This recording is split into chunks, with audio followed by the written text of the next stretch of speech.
우리 옆 사람과 다시 한번 인사합시다. 잘 오셨습니다. 잘 오셨습니다. 네, 알겠습니다. 우리 이 시간에 하나님의 말씀 같이 나누도록 하겠습니다. 같이 나눌 하나님의 말씀은 누가복음 1장 57절에서 80절까지의 말씀입니다. 제가 가진 성경책은 신약 성경 88페이지에 있는데요. 누가복음 1장 57절에서 80절까지 조금 길지만 저와 여러분들 한 절씩 교독하도록 하겠습니다. 다 준비되셨으면 자리에서 일어나셔서 저와 여러분 하나님의 말씀을 교독하도록 하겠습니다. 제가 먼저 읽겠습니다. 엘리사벳이 해산할 기한이 차서 아들을 낳으니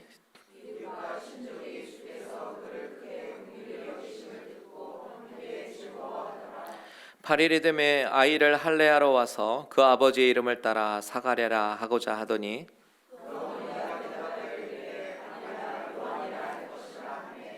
그들이 이르되 내 친족 중에 이 이름으로 이름한 이가 없다 하고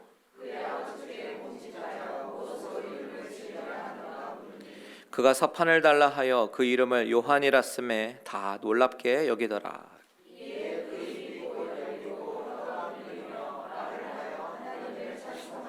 그 근처에 사는 자가 다 두려워하고 이 모든 말이 온 유대 산골에 두루 퍼지매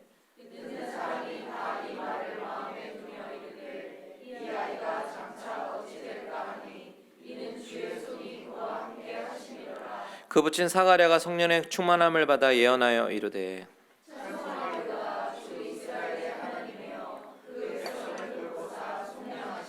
우리를 위하여 구원의 뿔을 그 종 다윗의 집에 일으키셨으니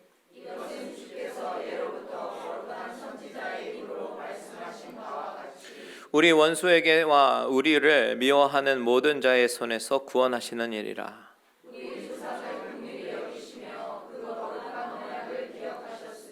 곧 우리 조상 아브라함에게 하신 맹세라. 종신토록 주의 앞에서 성결과 의로 두려움이 없이 섬기게 하리라 하셨도다.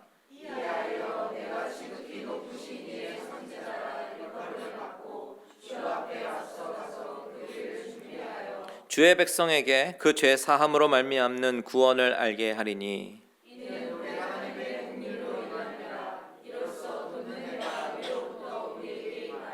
어둠과 죽음의 그늘에 앉은 자에게 비치고 우리 발을 평강의 길로 인도하시리로다 하니라. 아이가 자라며 심령이 강하여지며 이스라엘에게 나타나는 날까지 빈들에 있으니라. 아멘. 다 같이 자리에 앉으시겠습니다. 잠깐 기도하겠습니다. 하나님 아버지, 이 시간에 하나님의 말씀을 우리가 대할 때에 우리의 영의 길을 열어주시고 또한 심령의 우리의 상태가 하나님께서 지금 이 순간 옥토밭으로 바꿔주셔서 하나님의 복음의 말씀, 하나님의 능력의 말씀이 뿌려질 때에 그 말씀을 받고 또한 열매를 맺으며 나아가기로 작정하는 우리들 되게 하여 주시옵소서. 예수님의 이름으로 기도합니다. 아멘. 아멘. 자, 오늘은 사가랴의 찬송이라는 제목으로 말씀을 나누도록 하겠습니다. 우리가 지난 시간에 어떤 이야기를 나눴냐면 마리아가 수태고지를 받고 난 이후에 엘리사벳을 찾아갑니다. 그리고 엘리사벳을 만나게 되는데 그때 무슨 일이 일어나죠? 엘리사벳 뱃속에 있었던 아기가 막 뛰는 거예요. 우리가 이것을 흔히 태동이다 그렇게 생각할 수도 있겠지만 그 원어로 봤을 때는 이것은 그냥 단순한 태동이 아니라 하나님 앞에 혹은 예수님 앞에 경배하며 찬양하고 예배하는 그런 행동을 나타낼 때 쓰는 단어가 쓰였기 때문에 그것은 아기 예수께 경배하는 세례 요한의 모습이었다라는 것을 우리가 살펴보았죠. 그때 엘리사벳이요 성령이 충만해서요 하나님의 영이 임해서 뭐라고 마리아에게 이야기를 하냐면 45절에 보니까 주께서 하신 말씀이 반드시 이루어지이다라고 믿은 그 여자에게 복이 있도다라고 얘기한단 말이죠. 자, 마리아가 복되다, 참 복된 여인이지만 마리아가 복되다라고 한 이유가 모든 여인 중에 한 여인 중에 선택을 받아서 예수님을 임신했기 때문이 아니라 바로 그 마리아가 믿음으로, 정말 순종하기 어려운 상황 속에서 믿음으로 순종하며 나아갔던 그 믿음 때문에 주님께서 하신 말씀이라면 불가능한 일처럼 보이지만, 내 이성으로는 정말 이해가 되지 않는 일이지만 전능하신 하나님께서 하시는 일이라면 이루어짐을 내가 믿습니다라고 고백했던 그 마리아의 믿음, 그 믿음이 바로 마리아로 하여금 복되다라고 만들었다라는 것이죠. 자, 그리고 나서 마리아는 막 기쁨으로 찬양을 하는 장면을 우리가 또 살펴봤습니다. 이제는 그 이후에 나오는 본문, 오늘 저와 여러분이 읽은 본문으로 넘어와서 마가복음 1장에 나오는 네 번째 스토리로 넘어가게 돼요. 자, 오늘 이야기의 중심은요, 그동안 말을 하지 못했던 사가랴의 혀가 풀린 혀로, 입술로 하나님을 찬양하고 경배하는 그런 이야기를 오늘 저와 여러분이 나누려고 합니다. 자, 먼저 우리가 57절 58절을 함께 읽도록 하겠습니다. 57절 58절 시작. 엘리사벳이 해산할 기한이 차서 아들을 낳으니 이웃과 친족이 주께서 그를 크게 긍휼히 여기심을 듣고 함께 즐거워하더라. 자, 임신할 수 없는 여인 엘리사벳이요, 임신을 했어요. 하나님의 은혜로. 그리고 출산일이 다 되어서 아들을 마침내 낳았습니다. 그리고 사람들이 몰려와서 기뻐하는 거예요. 그런데 우리는 여기서 눈여겨볼 단어가 하나가 있습니다. 그 단어가 뭐냐면 긍휼이라는 단어입니다. 긍휼. 이 이후에도 긍휼이라는 단어가 더 나와서 한 번 더 설명을 하겠지만, 여러분, 긍휼이 무엇입니까? 영어 성경을 보니까 mercy라고 번역을 했어요. 그런데 이 단어를 헬라어 원어로 찾아보니까 엘레오스라는 단어로 번역이 쓰였는데, 뜻은요, 범죄자에 대한 너그러움과 동정심이라고 사전에 그렇게 나오더라고요. 그러니까 이 단어는 죄인에 대한 형벌에 관한 단어이구나라는 것을 우리가 알 수가 있습니다. 원래 죄인을 향해서는요, 사실 벌하고 심판해야 마땅합니다. 그리고 그것이 하나님의 의로운 속성에 맞는 그런 것이죠.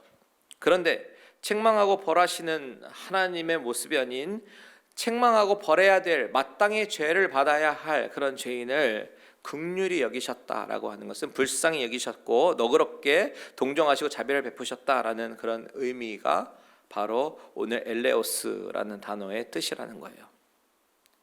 특이하게도요, 이 단어가 그렇게 흔한 단어는 아닙니다. 누가가 쓴 누가복음과 사도행전 총 통틀어 6번이 쓰였는데, 그 중에 5개가 무려 1장에, 오늘 우리가 읽은 이 1장에 다 사용됐어요.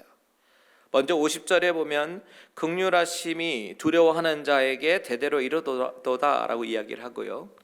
그리고 54절에 보니까 그종 이스라엘을 도우사 긍휼히 여기시고 기억하시되라고 되어 있고, 오늘 방금 읽은 58절에 이웃과 친족이 주께서 그를 크게 긍휼히 여기심을 듣고 함께 즐거워하더라라고 이야기를 하고요. 72절에 보니까 우리 조상을 긍휼히 여기시며, 78절에 우리 하나님의 긍휼로 인함이라, 이렇게요 1장에만 5번이나 사용됐어요. 그리고 이렇게 5번이나 사용된 데는요, 무슨 얘기입니까? 이 긍휼이라는 이 단어가 이 1장에서의 키워드, 핵심 키워드라는 이야기예요.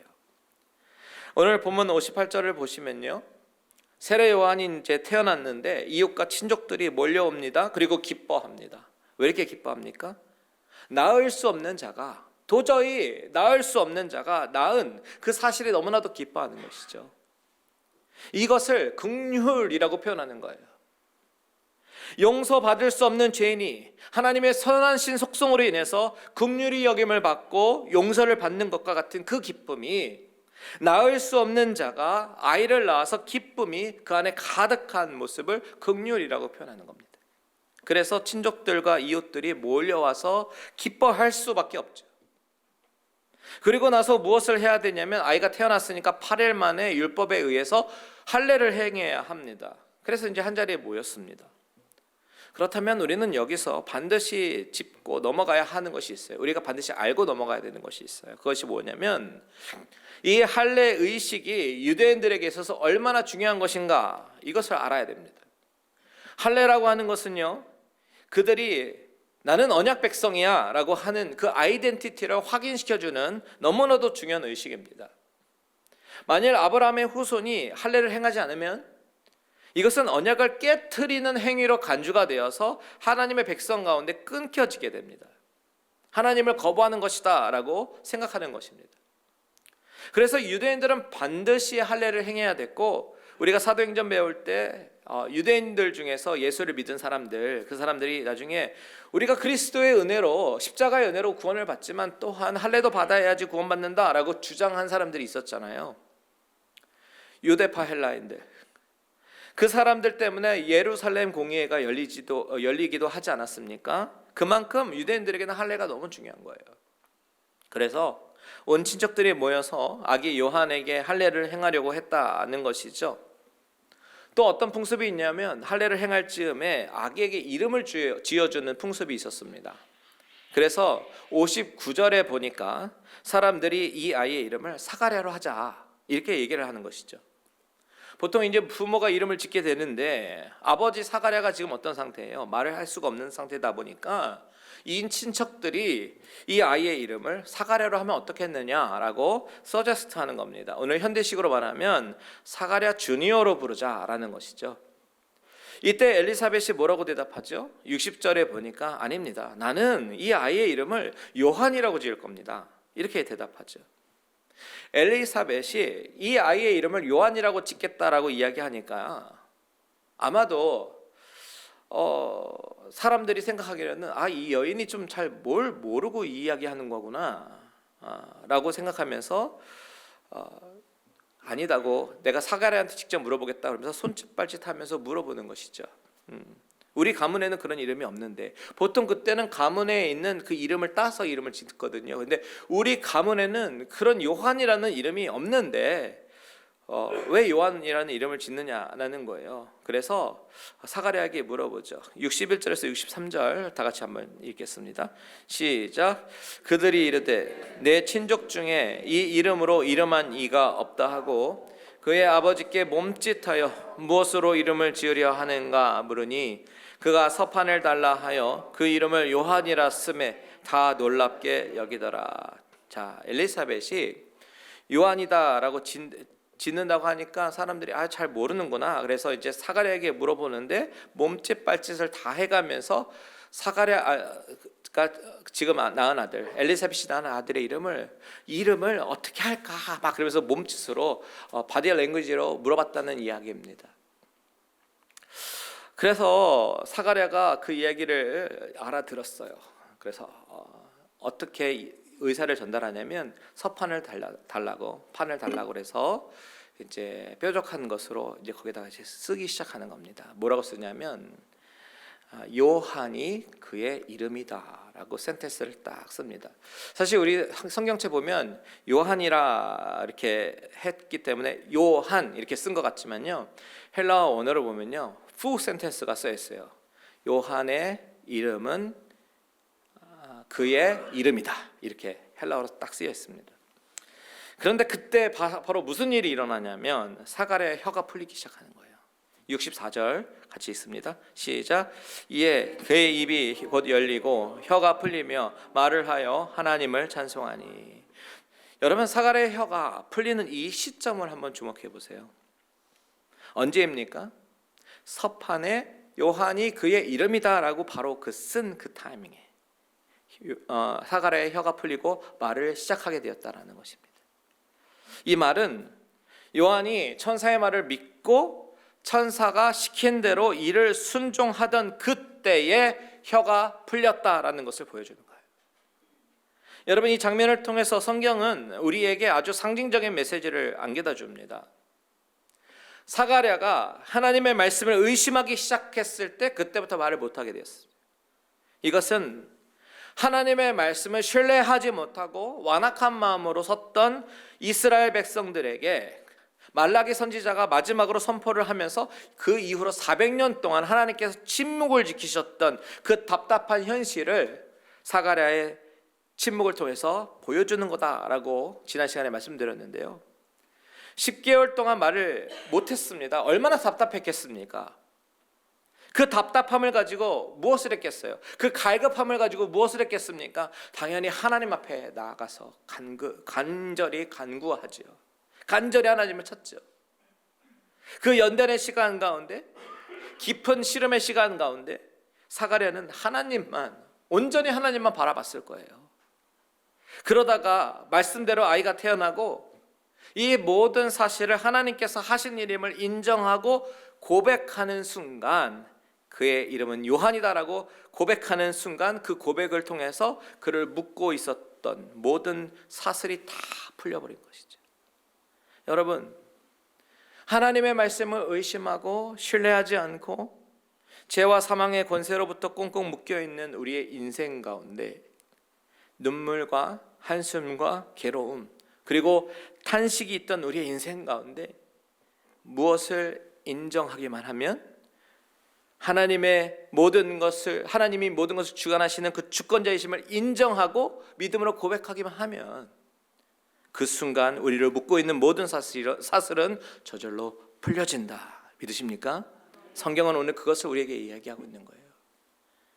여러분, 사가랴의 혀가 풀어진 것처럼 우리의 믿음의 고백은 하나님의 하나님 되심을 인정하는 것은 우리를 묶고 있는 모든 권세를 무너뜨리고 그 사슬로부터 해방시키게 될 줄 믿으시기 바랍니다. 사가랴가 이제 이렇게 말을 하기 시작했을 때에, 그러면 가장 먼저 무엇을 했는가? 우리가 또 이것을 바라봐야 되는데요, 바로 하나님께 찬양하기 시작합니다. 자, 64절을 다시 보시면 혀가 풀리며 말을 하며 하나님을 찬송하니 라고 얘기하죠.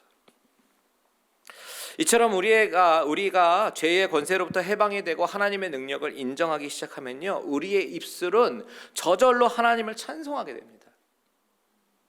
하나님의 놀라우신 능력이 나로 하여금 찬송하게 하는 거예요. 내 영으로부터 충만해서 하나님을 찬양할 수밖에 없게 만듭니다. 저절로 고백하게 만들죠. 여러분, 저와 여러분이 하나님이 나의 하나님이 되신다는 그 이유만으로, 나를 구원하셨다는 그 이유만으로 우리의 영이 충만해져서 예배하는 우리 모든 성도님들 되시기를 축원드립니다. 사가랴의 혀가 풀리자마자 찬양하기 시작하는데요, 그러니까 성령이 충만해지는 거예요. 하나님의 영이 그와 함께 하시고 그가 충만해지는 것입니다. 67절과 68절을 같이 읽겠습니다. 시작. 그 붙인 사가랴가 성령의 충만함을 받아 예언하여 이르되 찬송하리로다. 주 이스라엘의 하나님이여 그 백성을 돌보사 속량하시며. 자, 성령이 충만한 사가랴의 입에서 나온 첫 번째 말이 뭐예요? 찬송하리로다. 하나님을 마음껏 찬양하는 모습입니다. 여기서 우리가 또 한 가지 알 수 있는 사실은, 성령 충만함의 결과는요, 찬양과 경배로 나타난다는 사실이에요. 우리 에베소서 5장 잠깐 볼까요? 5장 18절과 19절 시작. 술 취하지 말라. 이는 방탕한 것이니 오직 성령으로 충만함을 받아라. 시와 찬송과 신령한 노래들로 서로 화답하며 너희의 마음으로 주께 노래하며 찬송하며. 자, 시와 찬송과 신령한 노래들로 서로 화답하고 주께 마음으로 노래하며 찬송하며. 이 모든 찬송과 경배와 예배, 이 모든 것과 그 앞에 나온 성령 충만함과 연관이 있다라는 것입니다. 성령이 충만하면 예배하고 싶어집니다. 하나님께 찬양하고 싶어집니다. 이것이 성령 충만의 결과예요. 여러분, 예배 시간이 의무감으로 오는 것이 아니라 자꾸 교회에 오고 싶어지고 예배하고 싶어지고 찬양하고 싶어지는 것은 내 안에 뭐가 충만한 거예요? 성령이 충만한 거예요. 저와 여러분 늘 안에 늘 이렇게 성령 충만하게 되기를 축복합니다. 사가랴가 이렇게 성령이 충만해서 찬양을 하기 시작하는데, 가만히 보니까 이 사가랴가 찬양하는 이 내용이 보통이 아니에요. 놀라운 고백과 예언이 있습니다. 첫 번째 고백을 보세요. 68절에 보니까 그가 찬양하는 것은 바로 하나님의 구원하심을 찬양합니다. 그 백성을 돌보사 속량하시며. 자, 죄 가운데 있는 백성들을 구원하시고 죄로부터 속량하셨다라고 얘기하지요. 속량이 무엇입니까? 속죄입니다. 즉 구원의 역사입니다. 그런데 사가랴는 이 구원의 역사를 두 가지의 근거로 이야기합니다. 첫 번째는 다윗의 언약, 두 번째는 아브라함의 언약. 이스라엘에게 있어서 다윗과 아브라함 너무나도 중요한 인물이죠. 마태복음도 어떻게 시작합니까? 1장 1절에 아브라함과 다윗의 자손 예수 그리스도의 세계라, 계보라라고 이야기합니다. 아브라함과 다윗이 등장해요. 지금 사가랴도 다윗과 아브라함을 이야기합니다. 먼저 69절에서 71절 같이 있습니다. 시작. 우리를 위하여 구원의 뿔을 그 종 다윗의 집에 일으키셨으니 이것은 주께서 예로부터 거룩한 선지자의 입으로 말씀하신 바와 같이 우리 원수에게서와 우리를 미워하는 모든 자의 손에서 구원하시는 일이라. 지금 사가랴는 원수에게서와 우리를 미워하는 자의 손에서 구원을 이야기하면서 구원의 뿔을 다윗의 집에 일으키셨다라고 이야기합니다. 구원의 뿔을 다윗의 집에 일으키셨다. 이 말이 무슨 말이냐면, 뿔이라고 하는 것은요, 히브리적 표현으로 말하면 힘과 능력을 상징하거든요. 그래서 구원의 뿔이라고 하는 것은 누구를 가르치겠습니까? 능력의 구세주, 죄와 사망의 권세를 압제하시고 구원하시는 능력의 구세주 예수 그리스도를 이야기하는 것이에요. 지금 사가랴는요, 세례 요한이 탄생해서 아버지로서 기뻐하면서 노래하고 있는 것이 아닙니다. 누구를 찬양하고 있는 거예요? 앞으로 오실 예수 그리스도를 찬양하고 있는 것입니다. 그런데 왜 다윗의 집이라고 이야기하겠습니까? 바로 언약 때문입니다. 다윗이 누구예요? 이스라엘 백성들이 생각할 때 다윗 왕 그러면 왕 중에 최고 왕입니다. 역사적으로 그런 왕도 없어요. 그때가 가장 번성했고 그때의 영광을 되찾고 싶어 합니다. 다윗이 왜 그렇게 하나님으로부터 축복을 받았죠? 사무엘하 7장에 보면 다윗이 왕이 되고 나서 너무나도 태평성대, 모든 일이 잘 되고 평안히 살 수 있게 되니까 뭘 생각하냐면, 아니 나는 이렇게 평안히 잘 사는데 하나님의 궤는 너무나도 초라하게 있는 거죠. 그러니까 나는 내가 이렇게 편하게 사는 것처럼 하나님을 이렇게 모실 수 없다. 그래서 백향목으로 아름답게 성전을 짓고 싶어 했죠. 그런데 그때 하나님께서는요, 성전을 짓는 것에 대해서는 거절하시지만 그 다윗의 마음을 너무나도 기쁘게 여기셔요. 그래서 은혜의 언약을 주시잖아요. 사무엘하 7장 16절이 바로 그건데 같이 한번 읽습니다. 시작. 내 집과 내 나라가 내 앞에서 영원히 보존되고 내 왕위가 영원히 견고하리라. 영원히 보존되고 왕위가 영원히 견고하리라 라고 약속하셨단 말이에요. 하나님의 통치가 영원할 거라고. 그런데 나중에 이스라엘 백성들이 포로 생활을 하게 되면서요, 너무 컨퓨즈하기 시작한 거예요. 하나님이 분명 다윗의 집안 가운데 영원한 통치가 있을 거라고 말씀하셨는데 왜 우리는 이렇게 고난을 당하는 거지? 왜 하나님의 통치가 계속되지 않는 거지? 이렇게 컨퓨즈하고 있을 때 바로 그때 에스겔 선지자가 이렇게 이야기합니다. 에스겔서 34장 23절과 24절 시작. 내가 한 목자를 그들 위에 세워 먹이게 하리니 그는 내 종 다윗이라. 그가 그들을 먹이고 그들의 목자가 될지라. 나 여호와는 그들의 하나님이 되고 내 종 다윗은 그들 중에 왕이 되리라. 나 여호와의 말이니라. 자, 다윗 뒤에 한 목자를 세우는데 그가 실제 다윗 왕이 가졌던 권세를 갖게 될 것이다, 이렇게 말하는 겁니다. 이 목자가 누구겠어요? 예수 그리스도를 말하는 것이죠. 그러면서 그 언약이 깨진 게 아니라는 거예요. 나 여호와는 그들의 하나님이 되고 내 종 다윗은 그들 중에 왕이 되리라.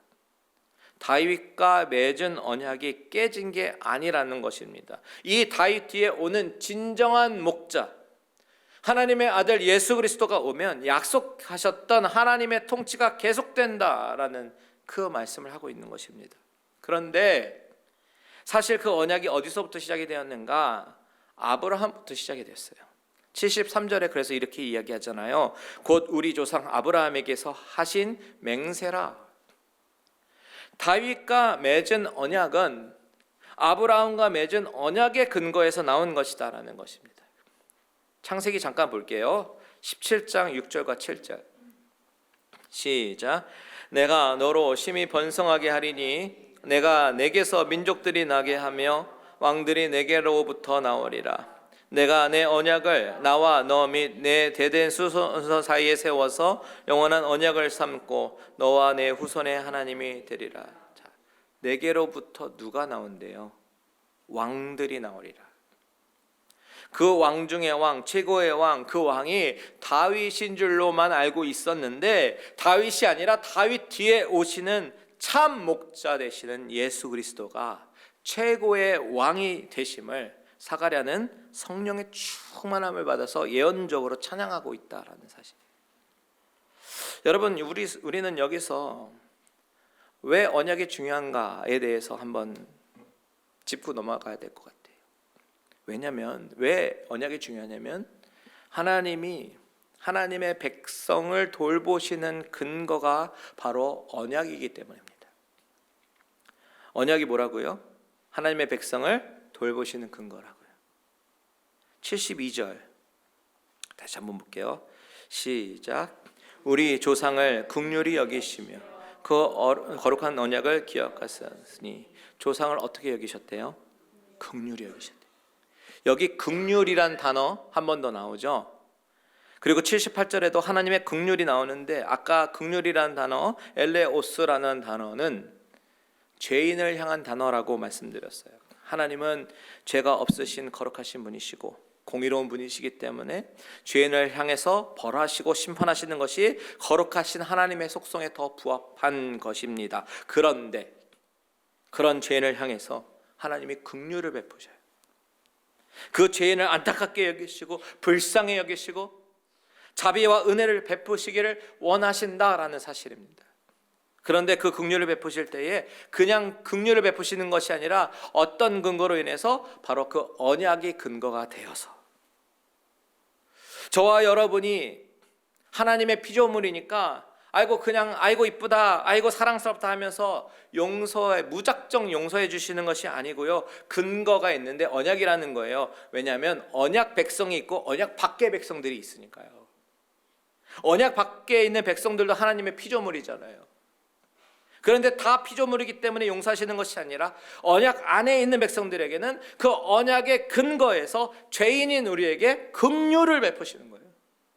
그 언약을 기억하시면서 내가 약속한 게 있지 하면서 또 봐주시는 겁니다. 그렇기 때문에 우리가 그 언약 안에 머물러 있어야 하는데 그렇게 하기 위해서 무엇을 해야 되느냐? 먼저 하나님의 자녀가 되어야 합니다. 하나님의 자녀는 요한복음 1장 12절에서 말하는 것처럼 영접하는 자, 곧 그 이름을 믿는 자들에게는 하나님의 자녀가 되는 권세를 주셨다라고 얘기합니다. 예수 그리스도를 나의 구주로 어셉트하고 받아들이고 그 이름을 믿게 되면 하나님의 자녀가 됩니다. 그렇게 하나님의 자녀가 되면 저절로 언약 안에 거하게 되는 거예요. 인사이더가 되는 거예요. 아웃사이더가 아니라. 요즘 젊은이 말로 인싸라고 그러더라고요. 그런데 언약 안에 거하게 되면 우리가 또 해야 할 일이 있어요. 뭐냐면 내가 해야 될 일. 하나님은 나의 하나님이 되어주시고 나의 길을 인도하시는 하나님이 되어주시는 거고요. 우리는 그 하나님을 온전히 신뢰하고 순종하며 따라가야 되는 그런 책임이 우리한테 있죠. 그리고 하나님 이외에 다른 신을 섬기면 안 되는 그것이 우리가 해야 될 일이다라는 겁니다. 하나님 한 분만을 찬양하고 경배해야 되는 것, 이것이 우리가 해야 될 일이에요. 그래서 오늘 본문에서 사가랴는 75절에 이렇게 이야기합니다. 종신토록 주의 앞에서 성결과 의로 두려움 없이 섬기게 하리라 하셨도다. 성결과 의로 살아야 하는 것이 저와 여러분의 책임이다라는 거예요. 여러분, 하나님의 언약 안에 거하는 것이 우리 인생 가운데 해야 할 모든 일들 중에서 가장 중요하고 우선된 것인 줄 믿으시기 바랍니다. 그 언약 안에 거해야지. 하나님, 그 언약 기억하시죠. 저를 불쌍히 여겨주시고 긍휼히 여겨주시옵소서라고 기도하면서 용서와 자비의 하나님의 구원이 일어나는 겁니다. 이 놀라운 고백을 하고 나서 사가랴는요, 이 놀라운 구원의 역사를 자신의 자식이, 자신의 새로 태어난 아들이 증거하게 될 것이다 라고 이야기하죠. 76절에서 79절 같이 있습니다. 시작. 이 아이여, 내가 지극히 높으신 이의 선지자라 일컬음을 받고 주 앞에 앞서가서 그 길을 준비하여 주의 백성에게 그 죄 사함으로 말미암는 구원을 알게 하리니 이는 우리 하나님의 긍휼로 인함이라. 이로써 돋는 해가 위로부터 우리에게 임하여 어둠과 죽음의 그늘에 앉은 자에게 비치고 우리 발을 평강의 길로 인도하시리로다 하니라. 자, 이 아이여라고 이야기하지요. 자기 아들을 가리켜서 이 아이여, 너는 지극히 높으신 이의 선지자라 일컬음을 받을 것이고 주님 앞에서 가서 길을 준비하며 예비하는 자가 되어서 많은 주의 백성들에게 죄 사함을 주는 구원을 알게 할 것이야 라고 이야기합니다.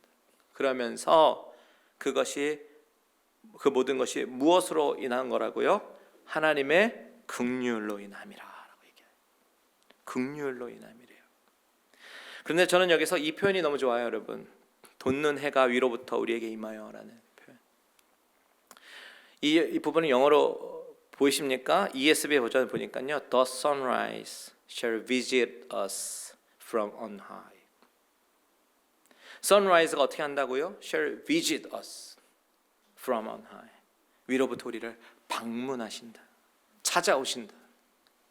이 돋는 해는 예수님을 말하는 거죠. 우리가 예수님을 먼저 찾는 것이 아니라 예수님이 먼저 위로부터 우리에게 찾아오셨다라고 얘기하는 거예요. 그것이 바로 성육신이고요, 바로 그 다음 장에 오는 2장에서 예수님의 태어나심으로 실현이 되는 겁니다. 그 빛은 79절 시작. 어둠과 죽음의 그늘에 앉은 자에게 비치고 우리의 발을 평강의 길로 인도하시리라 하니라. 너무 멋진 고백 아니에요, 여러분?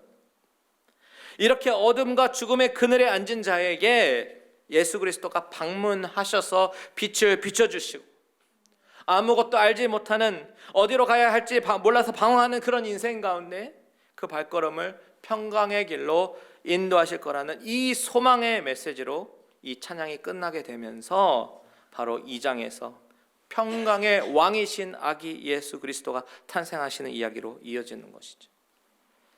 여러분, 저와 여러분의 구원이 그냥 이루어진 게 아니에요.